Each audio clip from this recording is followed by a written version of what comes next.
ABC 6 News named by the Associated Press News Station of the Year.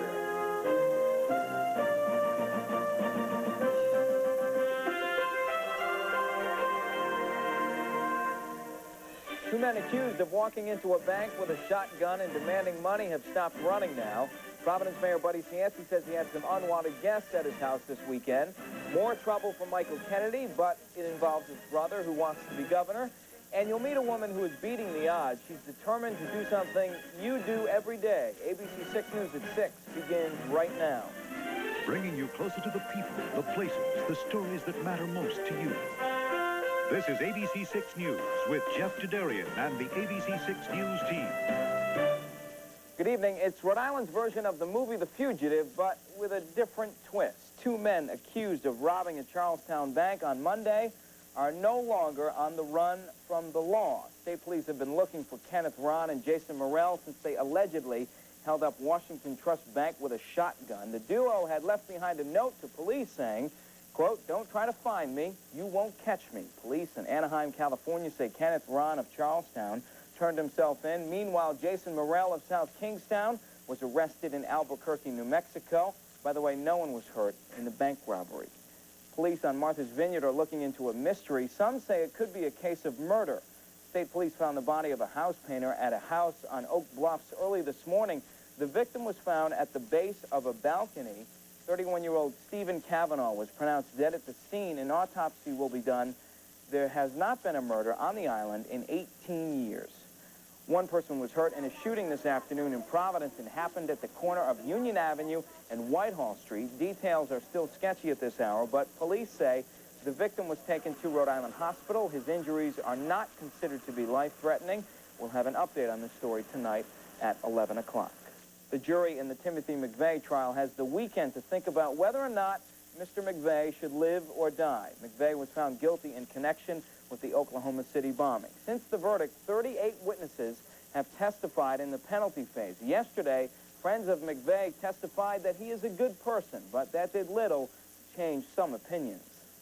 McVeigh was good in that short of period of time, but he was very evil on another time of his life, and he deserves to die. The penalty phase will continue on Monday. In a trial here at home, a judge's ruling is keeping Bishop Louis Gelano off the witness stand. Lawyers prosecuting Father Alfred DeRochers hope Judge Thomas Needham would force the bishop to testify against the Catholic priest. DeRochers is accused of sexually assaulting a 15-year-old girl 20 years ago. The judge made his ruling based on state law protecting conversations with clergy. Questions surrounding Michael Kennedy may hurt his brother's chances of becoming governor. Nearly half of Democratic voters do not believe Congressman Joe Kennedy is telling the truth about his brother's alleged affair with a teenage babysitter. That's according to a new Boston Herald poll. The results show that Kennedy and Attorney General Scott Harshbarger are in a virtual tie to replace Governor William Weld. Another local politician had quite a surprise this morning. Providence Mayor Buddy Cianci says he woke up around 2:30 when a car drove off the road and hit his fence. I don't know what the condition was of this person, but he certainly isn't going to get the Safe Driving Award this year from anywhere. Police say the driver of the car, a 22-year-old Rhode Island School of Design student, left the scene but later turned himself in. He's charged with several violations, including property damage and not filing a police report.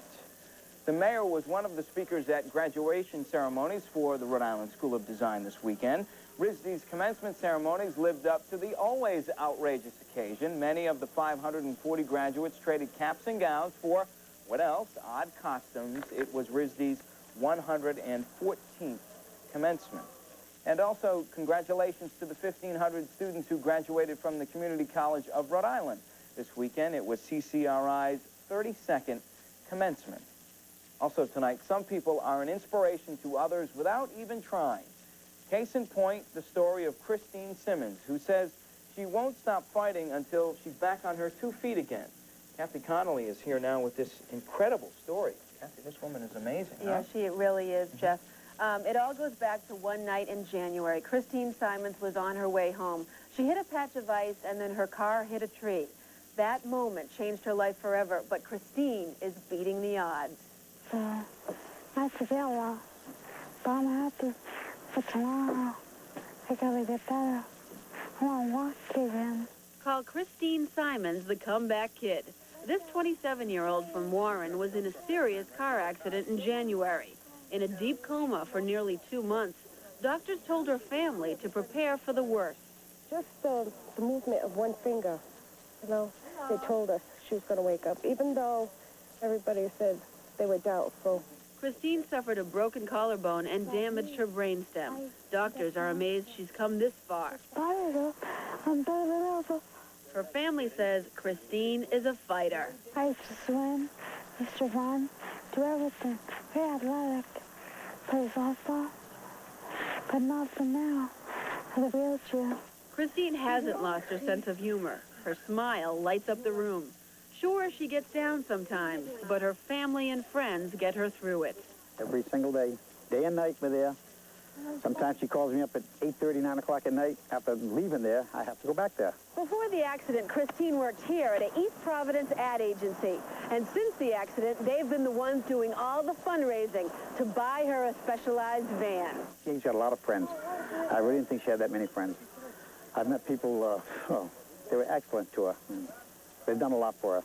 So for Christine, life hasn't been fair, but giving up isn't an option. Now, Christine is still in rehab, and she'll need therapy for a long time. But she is able to move one arm pretty well. Her legs, they're a different story. But Christine is determined to walk again, and they still need money to buy that wheelchair van. So if you'd like to help, you can contact the Simmons family in Warren. The number, 245-8356. Again, that number, 245-8356. She's an incredible woman, and, you know, to have her spunk, and she's still laughing, still smiling, and she really lights up the room. Kind of puts things in perspective. It does. Right. All right, Kathy Connolly, thank you. Have you ever left your ATM card at home? Well, you may not need it pretty soon. There are new scanning devices being tested that could one day eliminate plastic bank cards for good. The gadgets can instantly identify a person by scanning your eyes, hands, or voice. Still to come on ABC 6 News. Here's a question for you. What do you get when you bring the New England Patriots together with their season ticket holders? I'm Chris Pereira, and I'll have the answer. And we'll take you to a party for people getting ready to run in unity. And how long has this cookie been around for? Think about it. The answer's coming up.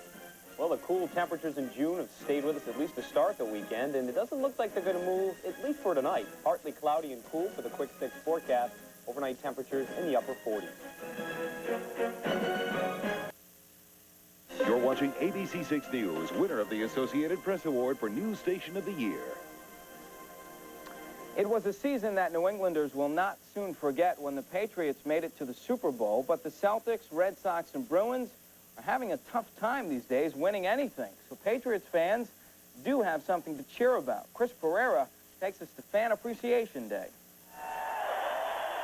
It was a reunion of sorts at Foxborough Stadium. Excited fans, pumped up players, and lots of autographs to go around. Even Patriots owner Bob Kraft took time out to greet the crowd. Thank you. I must get 200 letters a week from different fans giving me advice, and they really care about the team. The New England fans helped and New head coach Pete Carroll also gave encouraging remarks to these season ticket holders, who will also see other new faces this year. No question about it. The team's been through a lot of changes over the past year, but what remains the same is fan enthusiasm. They're gonna win it all next year. This year? So? Yep. And early on in the season, the Patriots will be facing their old coach, Bill Parcells. I can't wait for that third game of the year with the Jets, and I hope they really take it to the tuna. They have to practice, and they'll keep getting better. But despite the rivalry, today was a time to remember the past and look to the future. One that both players and fans believe will deliver the goods. I'm looking forward to this season. I know we're going to have a great season, really. We're looking forward to it. We got the same, group of core guys that, made the difference last year, so it's encouraging for us. Close to 20,000 season ticket holders cheered on their team for a quick practice. This was the 4th annual Patriots preview, and Jeff, there was excellent reason to celebrate. Chris, you got any scoop on where the Patriots might be moving, or what? Did Bob Kraft give you any secrets, or what? I wish I knew. It remains a mystery, and that was one subject that was not brought up today. All right, Chris, thanks very much. Well, it wasn't a great day outside today, but that did not stop the fun and games in North Kingstown. It was the team in training kickoff party. 45 local walkers and runners are heading to Alaska to help raise money for the Leukemia Society. Today was a chance for runners, walkers, and patients to meet before the trip. The group has raised close to $150,000 so far. A crew from ABC 6 will be making that trip on June 21st. Still to come on ABC 6 News at 6 o'clock, we'll go live to Water Place Park in downtown Providence, where Mark Searles will have your forecasts. Hey, Mark, how's it look? Well, Jeff, it's cold out here, of course. We've been 7 days now into June, and the temperature has not cooperated. I will be back in just a few minutes, tell you a little bit about the 4th Annual Here in Rhode Island Festival, and let you know about a big warm-up coming our way. That's up next. ABC 6 News continues in a moment. ABC 6 News is sponsored in part by Alpert's, Rhode Island's favorite place to buy furniture. It's worth the trip. Route 6 Seekonk. Get connected with ABC 6 online at abc6.com. Time now to check in with meteorologist Mark Searles, who is live at Water Place Park in downtown Providence for our weekly segment of Weather on the Road. Hello, Mark. What's going on? Jeff, not too much. We're having a good time out here tonight. The odor of doughboys blowing by my nose right now. It's a lot of stuff happening here. We're at the 4th Annual Here in Rhode Island Festival, and what this is, it's really a chance for local musicians, local bands across the Rhode Island and southern New England area to showcase their talents. What we've got going on behind me right now is the DJ Loria Band. They are from the area, and they've opened up for such acts as the Robert Cray Band, the Jay Giles Band, Molly Hatchet in the past. They sound really good. They are a little bit on the loud side, so I'm going to try to elevate my voice a little bit for that. But if you take a look around at some of these people around here tonight, they're not dressed like it is the first weekend in June. In fact, there's a lot of blankets out here, a lot of people in long sleeves. They've got sweatshirts on. Temperatures really, since we have hit June 1st, have been on the low side. We have not been anywhere near the normal high of 75 degrees all week long. But as I mentioned just a little while ago, we are in for a big warm-up as we head on into next week. Unfortunately, it looks like we're going to be dealing with a cool night tonight and a chilly day once again for tomorrow. We'll start things off for you right now. Our forecast for tonight, I'm expecting partly to mostly cloudy skies out here.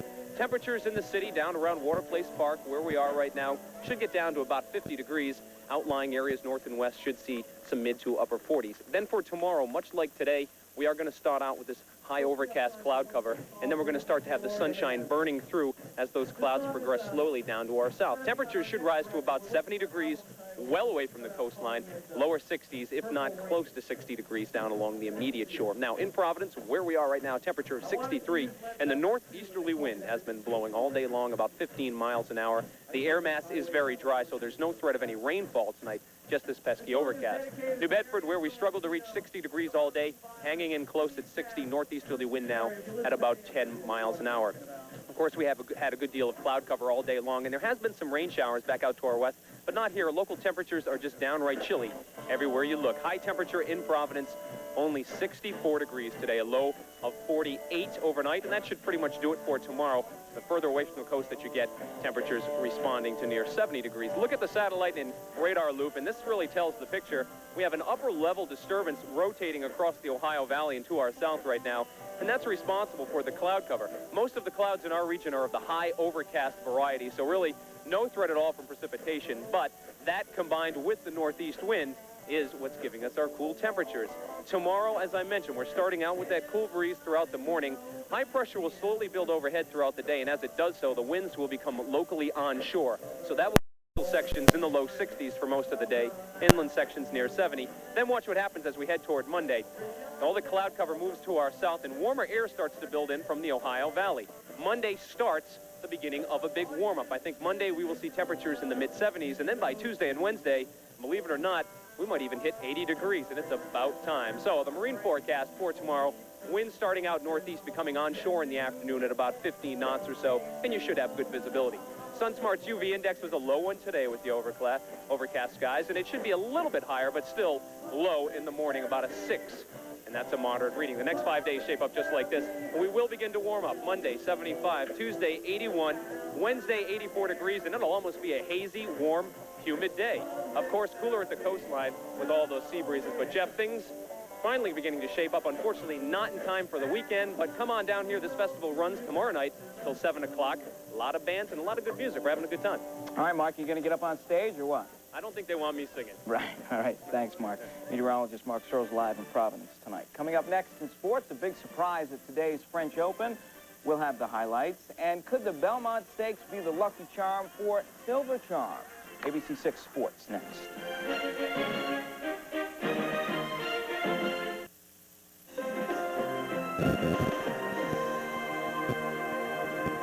Don Coyne has got the day off, and Brian O'Neill is here filling in for Mr. Coyne. Welcome, Brian. And Thank you. A big day for horse racing, huh? Yeah, history could have been made. It's been 19 years since horse racing has had a Triple Crown winner.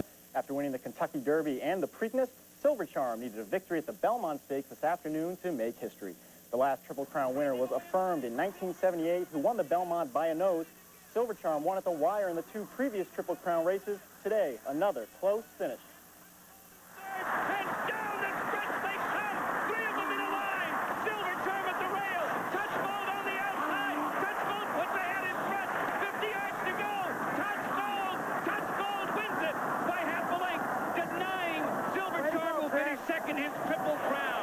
So Touch Gold strikes gold at the Belmont, and the Triple Crown quest ends for Silver Charm.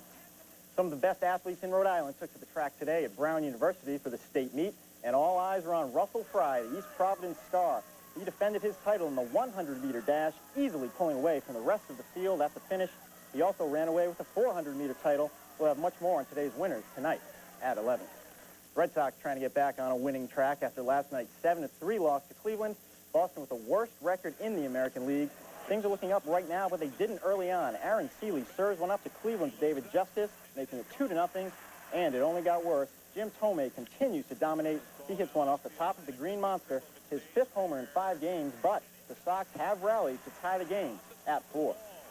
In other action today, a huge day for Kansas City's Chili Davis against the Rangers. He hits a 3-run homer from the right side of the plate, and then later on, to prove that was no fluke, he hits a 2-run bomb from the left side. It's the 10th time in his career he's homered from both sides of the plate in the same game. Chili with 5 RBIs as the Royals win 10-4. Now here's a look at some other scores from today.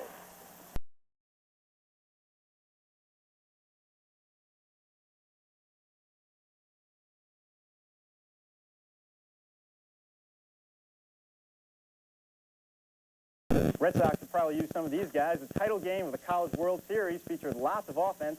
In the first inning, Louisiana State's Danny Higgins coming up here knocks in a run. This shot makes it 6-0, and he had a homer earlier in the inning.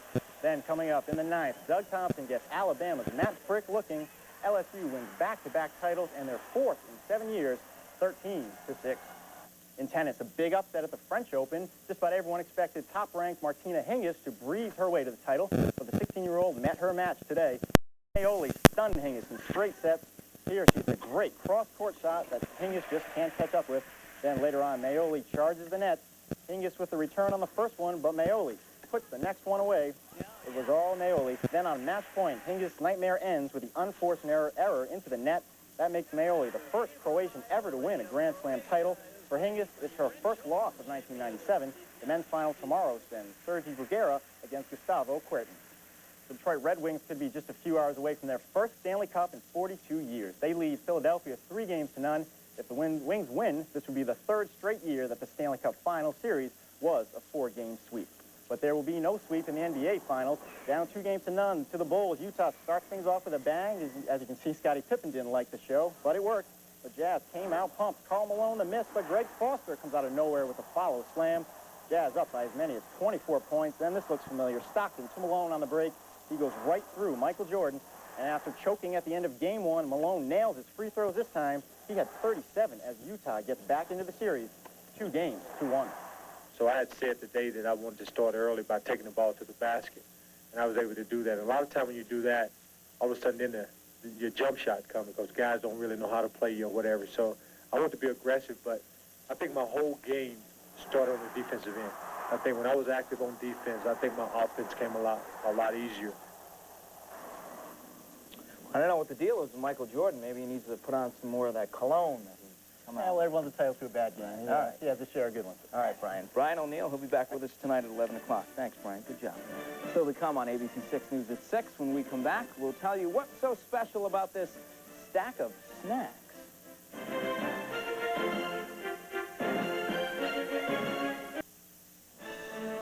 Coming up tonight on ABC 6 News at 11, firefighters are still on the scene of a huge fire in Massachusetts. We'll have the latest for you tonight at 11 o'clock.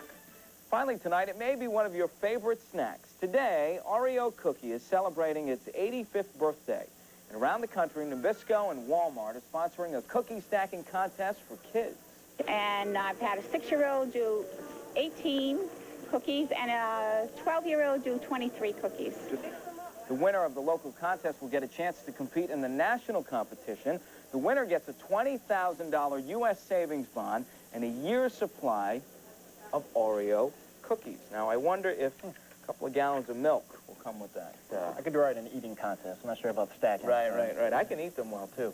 Thanks for making us a part of your weekend. We want to tell you what we'll have for you tonight coming up at 11 o'clock. We understand that there was a SWAT team standoff in the city of Providence sometime today. We understand that it is over. Providence police will be telling us exactly what happened, and we'll have that story for you tonight coming up at 11 o'clock. World News Saturday is coming up next. We'll be back at 11 o'clock. We hope you have a good night, and we'll see you back here tonight at 11.